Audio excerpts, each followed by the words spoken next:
গত 5 আগস্ট প্রধান উপদেষ্টা জাতীয় সংসদের দক্ষিণ প্লাজায় যে জুলাই ডিক্লারেশন, জুলাই ঘোষণা পেশ করেছিলেন, আমরা লেভেল প্লেইং ফিল্ডের ক্ষেত্রে যে রক্ষা করা হয়নি, গোপনীয়তা রক্ষা করে জুলাই ঘোষণার মধ্যে একটি বিশেষ মহলের চিন্তায় এই জুলাই ঘোষণা ড্রাফট করে সেখানে গণ আকাঙ্ক্ষার বিপরীত অনেক কিছু সম্পৃক্ত করা হয়েছিল।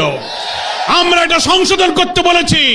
তার 25 নম্বর অনুচ্ছেদে বলা হয়েছিল এর পরবর্তী সরকার এসে সংবিধানে এই সংস্কার এবং জুলাই সনদ বাস্তবায়ন করবে।